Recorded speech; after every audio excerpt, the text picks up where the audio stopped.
Welcome to the Tick Tock Podcast. The clock is always ticking, so let's synchronize our watches and dive in. I'm your host, Callie Brigham, and I'm here to help you make time for what matters.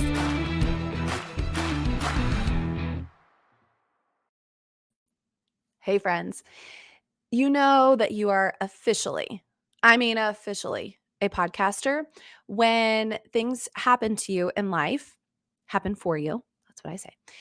And immediately think, oh, this could be a good podcast episode.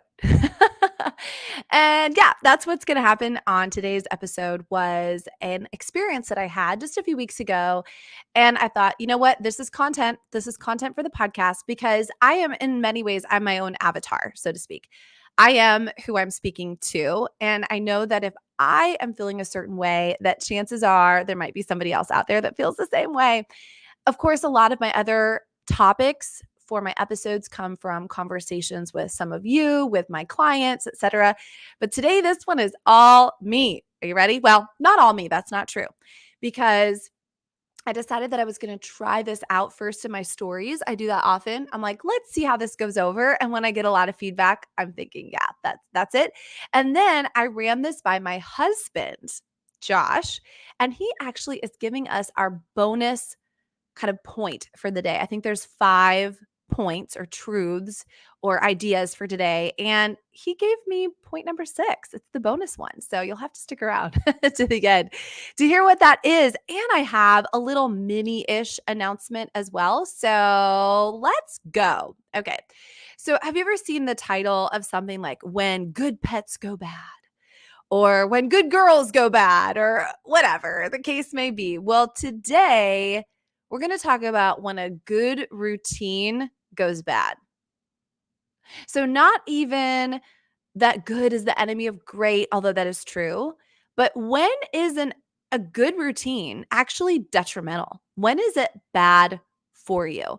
And let me also be clear, I am a fan of routines. I love routines or rhythms or systems or whatever you want to label it as. I love them. I think they are critical. I think they're really important for balance, for mental health. I think they're important for productivity. I think they're important. They're like the safety zone, like in this routine, I can count on certain things. Your family knows what to expect. So I am a fan. I am a super fan of routines. But what I realized is sometimes they can go bad. So here's what happened that initiated this thought for me. I decided that, as many of you know, one of my routines in the morning, when at all possible, during the week, Monday through Friday, is I go for a really long walk run. So I use it as a habit stacker. The first couple of miles or so, it might be like 2.5 miles, I walk. That's when I do my talks and my stories. That's when I proactively reach out to women on my team or have conversations. So I typically work the first half and then I run home the second half. And when I run home, I listen to a podcast or an audiobook, or usually that's about all that I have the capacity for. So that has been my routine for almost a year. I started it, I think, last September, actually. So it's been almost exactly a year. I always did something of the sort, but like it's really become my routine. Well, I decided to mix things up a little bit, which is something we'll talk about. And about halfway through the walk part, I decided to one day to go a different direction because I just needed to mix things up. I needed to shake things up. I was becoming so on autopilot that I wasn't really having any sense of awareness of what was going on. Maybe you've done this before where you have driven home or you've driven to work or you've driven to a very familiar place and you get there and you have no recollection of actually driving there. I mean, you drove over interstates, you went through, like stoplights, the whole deal, and you got there and you thought, I don't even remember anything about it.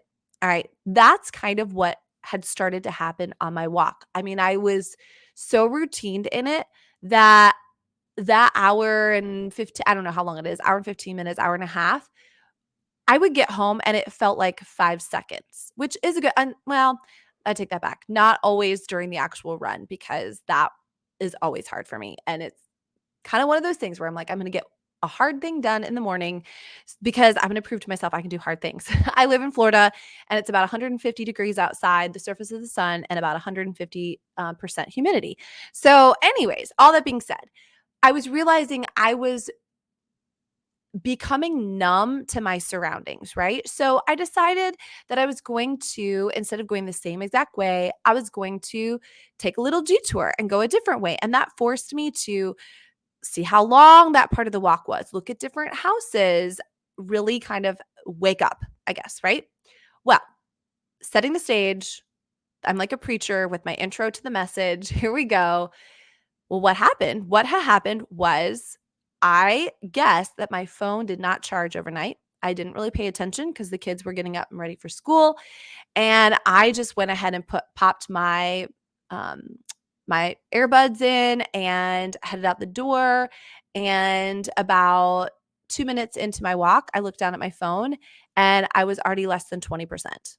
And again, I'm going to be gone like an hour and a half. And I thought, oh no, this isn't good.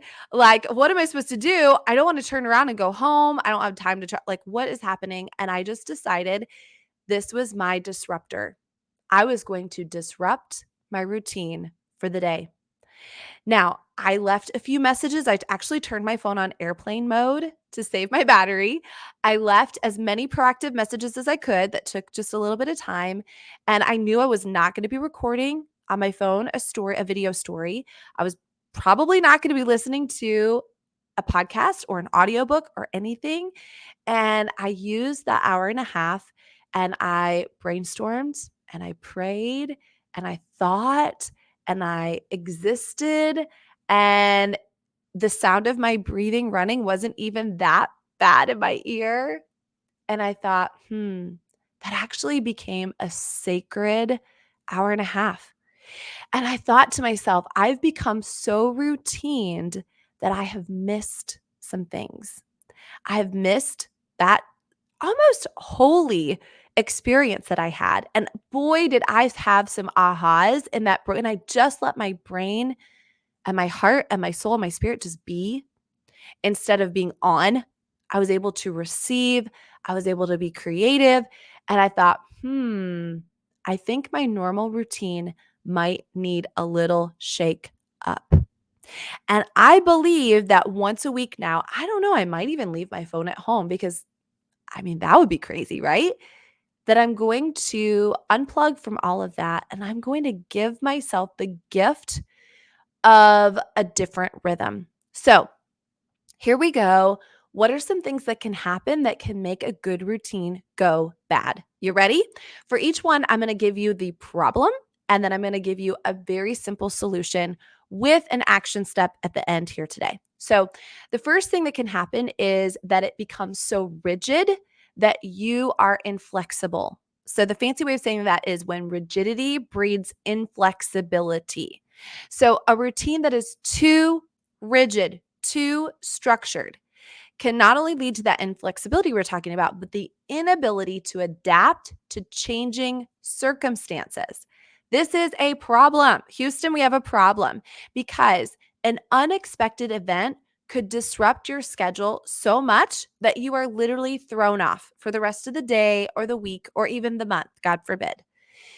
Also, you are not probably going to be open to new opportunities that don't fit in your routine. So you're going to miss some moments, miss some experiences, miss some possibilities. And thirdly, you're probably going to become overly stressed when things don't go according to plan. Okay. Do we have anybody that falls into this category that your routine is so rigid that you do not allow for any flexibility? I can also probably tell you that the people around you may not love this. All right. So, and we all might have a little bit of this of each one, or there might be one that's like, bam, nailed it. One solution is to have some plan Bs in place because here's the deal. I know that if you're wired this way, if I just say, just be more flexible, you're going to say, haha, hang up. game over. No, and so we want to understand who you be and flow with that lane. So my thought is to have some plan Bs. If this doesn't happen, then I do this. If this doesn't happen, then I do this. Another solution is to make sure that your routine allows for some overflow.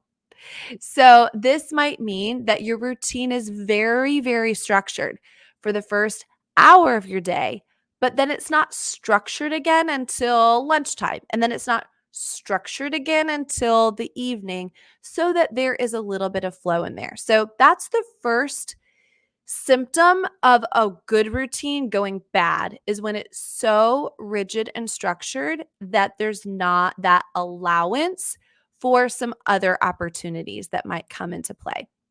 Number two is good routine goes bad when it stifles creativity and growth. So if you are too strict to your routine, what can happen is it can limit your exposure to new perspectives. We kind of talked about that on the first one. It also reduces spontaneity and creative thinking. That's what happened on my walk. I am telling you, there was some things that I was, working on, like my personal branding, and I just was like stuck at. Well, when I allowed like the thoughts to just flow and I didn't have information, or responsibility coming into my head on the walk, I'm telling you, the answer came to me like that. I just snapped my fingers. It literally came to me, and it was so simple and so easy and so clear. So it allowed me to have some of that. Also, you are potentially preventing personal growth and skill development because you are so intent on this is how the routine is supposed to be. Keep in mind that some people may thrive with a little bit of less structure, especially creative types. So, the solution to this is either add in something new once a week just to mix things up, or take something away once a week just to mix things up. So, I guess the solution is mix things up a little bit on this one. Add something new or take something away. So for me, that might mean once a week, I'm going to not be on my phone. Or I did it actually this very morning that I'm recording the podcast. My college bestie, Tammy, shout out to her. She listens to the podcast. She was in town dropping off her kids at college, and we went for about an hour-long beach walk. And we solved the world's problems. And I'm willing to forego my natural routine because I want to open myself up to an experience, to grow, to really be spontaneous, have some spontaneity as well. Okay, number three. Your good routine might actually be bad for you if it's too complicated or involved. So, trying to implement an overly complex routine, especially in the morning, can backfire on you. And the reason for that is too many steps can be overwhelming and actually reduce overall productivity. So, if you have more than if you've got a list of 20 things that you have to do in the morning as part of your routine, I am telling you, that might not be your best. Why? Fatigue might set in from having too many steps, too many numerous steps early in the day. And then you might end up eventually abandoning the routine or a routine altogether if it feels unmanageable. So you actually might go from major routine to none routine because it just feels like so much. So I want you to take a look at your routine and say, is it too complicated? And if so, what can I simplify? Can I move some of my routine to another time? Am I being so dogmatic about what I'm doing that maybe I could just loosen up a little bit? Maybe some of these things could be saved for the weekend. Maybe I have a week routine during the week and a weekend routine as well. And maybe my weekend routine is a bit more simplified, etc. So that is number three, is to simplify if it's too complicated or involved. Okay, number four. This one's fun and interesting too. Your routine might be bad for you if it doesn't align with your natural rhythms. Okay, what do I mean by that? So I have a client who I was talking to about her routines, and she said, you know what? And I just love this about her. She said, I saw something on TikTok and I think, like TIK, and she said, I think I'm going to try it for my morning routine. It's really simple. And I just need to have a little bit of a change. And I said, great. And by the way, her mornings are not her highest energy times. And she said, okay, this is what I'm going to do: wake up, water, walk, and word. That's her quiet time. And she said, that's how I'm going to switch it up. That just works better for me in the mornings. And she's not necessarily going to be a 4 a.m. kind of girl. Her naturally high energy times are later in the day. So she just recognized, I love this in herself. Like, she's like, I think I'm going to add in a cold plunge in there somewhere too. She recognized about herself that something so structured or something so complicated or something so um, inflexible just wasn't her. And she wanted it to be fun and for things that were alliterative and for things that just kind of made sense. I mean, one of her parts of her routine is to wake up. Don't you love that?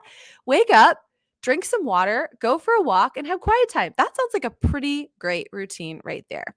So, again, forcing yourself into an early morning routine, if you are naturally a night owl, can be counterproductive. And I am never saying like, well, just be lazy. Of course, we're not talking about that.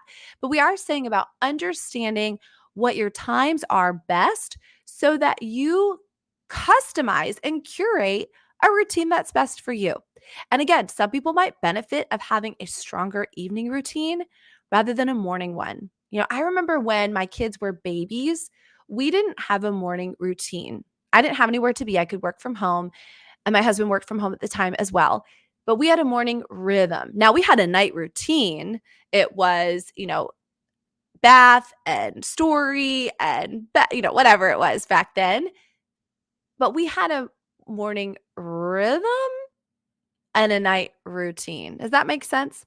So, one size fits all is not going to work here. It fails to account personal preferences and even circadian rhythms, too.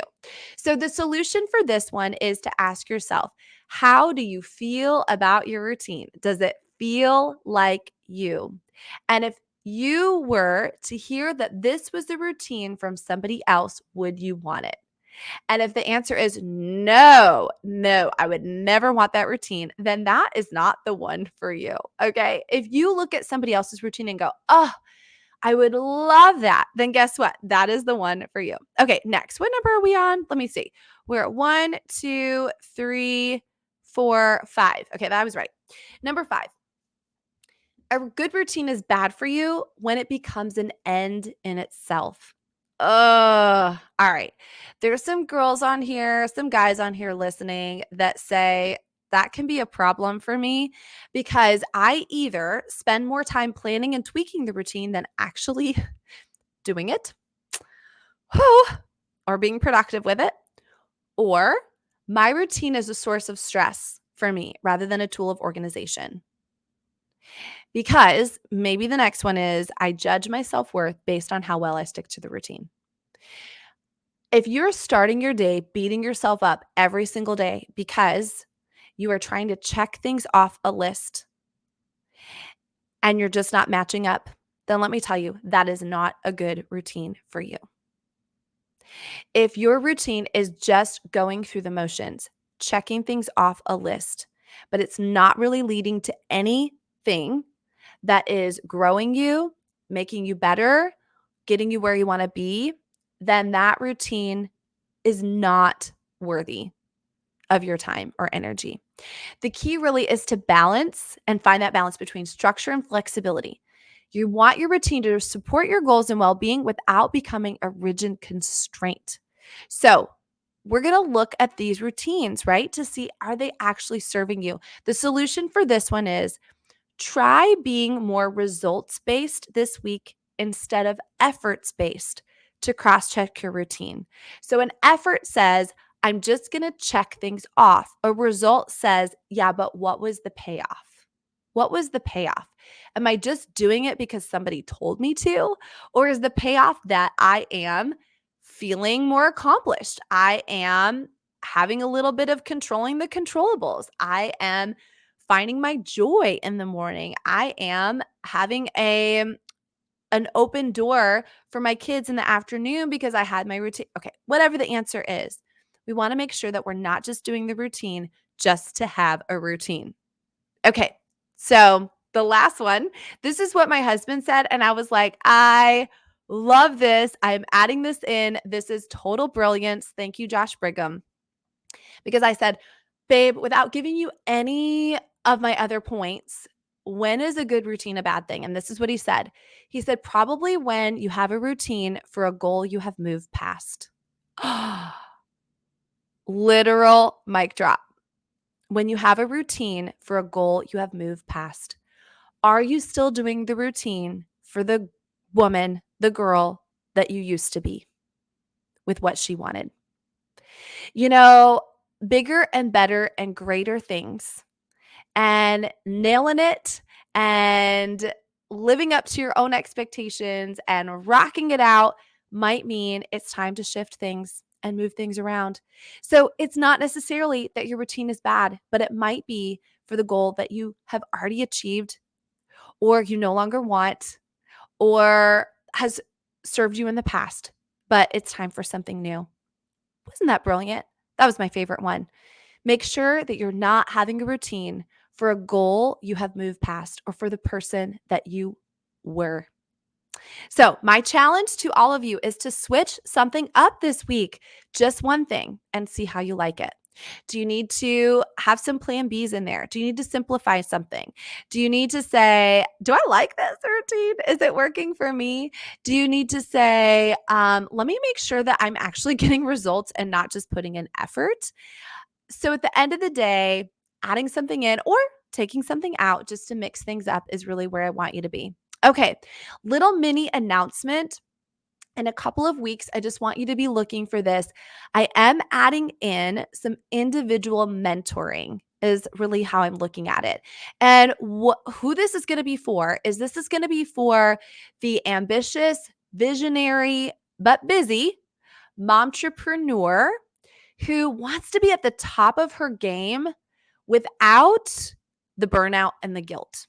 Okay, so if that is you or someone you know, just pay attention in the next couple weeks to what you see on social or in our TikTok tribe that's on Facebook. You can find the link in the show notes. I will be sending out some emails, so make sure you're on our email list. You'll know you'll get emails from that.